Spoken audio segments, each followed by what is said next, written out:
Assalamualaikum warahmatullahi wabarakatuh.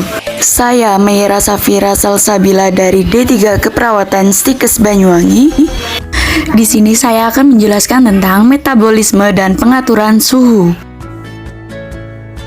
Metabolisme berasal dari bahasa Yunani metabolismos yang berarti perubahan. Sebagaimana asal namanya, metabolisme semua reaksi kimia yang terjadi dalam organisme termasuk pada tingkatan sel. Metabolisme merupakan suatu proses pembentukan atau penguraian zat di dalam sel yang disertai dengan adanya perubahan energi. Proses-proses ini terjadi di dalam sel makhluk hidup. Proses yang terjadi dapat berupa pembentukan zat atau dapat pula berupa penguraian zat menjadi zat-zat yang lebih sederhana. Proses pembentukan zat terjadi pada proses fotosintesis, kemosintesis, sintesis lemak, dan sintesis protein. Proses penguraian zat dapat berupa respirasi sel dan fermentasi sel. Nah, di sini ada jenis-jenis metabolisme. Yang pertama ada metabolisme karbohidrat, yang kedua ada metabolisme lemak, yang ketiga ada metabolisme protein.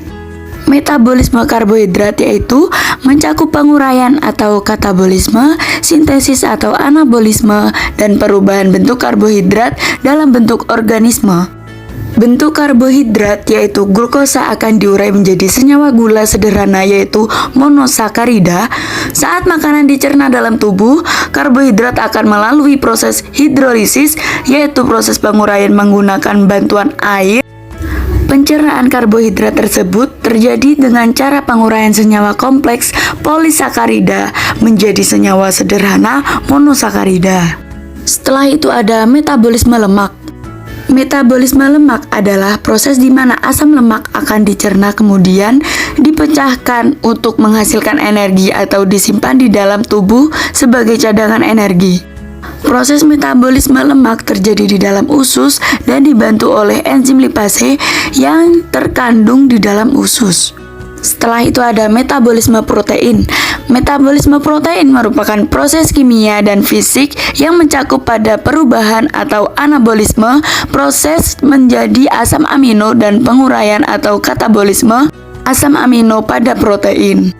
Asam amino yang telah tersebar melewati darah dan masuk dalam jaringan tubuh akan disintesis kembali menjadi protein. Protein ini berfungsi untuk mempertahankan fungsi sel-sel yang masih normal. Selanjutnya ada pengaturan suhu. Yang pertama ada hipotalamus, adalah bagian yang sangat peka yang merupakan pusat integrasi utama untuk memelihara keseimbangan energi dan suhu tubuh. Hipotalamus berfungsi sebagai termostat tubuh dengan menerima informasi dari berbagai bagian tubuh di kulit. Hipotalamus terus-menerus mendapatkan informasi mengenai suhu kulit dan suhu inti melalui reseptor khusus yang peka terhadap suhu yang disebut termoreseptor. Yang kedua ada sistem pengaturan suhu tubuh, adalah suatu keadaan kulit di mana dapat diukur dengan menggunakan termometer yang dapat dibagi beberapa standar penilaian suhu antara lain normal, hipertermi, hipotermi, dan febris. Suhu dapat dibagi antara lain suhu inti, suhu kulit, suhu tubuh rata-rata. Yang ketiga ada macam-macam suhu tubuh. Yang pertama, hipotermi. Bila suhu tubuh kurang dari 36 derajat Celcius. Yang kedua, normal. Bila suhu tubuh berkisar antara 36 sampai 37,5 derajat Celcius. Yang ketiga ada febris atau pireksia. Bila suhu tubuh antara 37,5 sampai 40 derajat Celcius. Yang keempat ada hipotermi, bila suhu tubuh lebih dari 40 derajat Celcius. Setelah itu ada hal-hal yang sering mengganggu suhu tubuh, diantaranya disebabkan oleh yang pertama, demam. Mekanisme mengeluarkan panas tidak mampu mengimbangi produksi panas.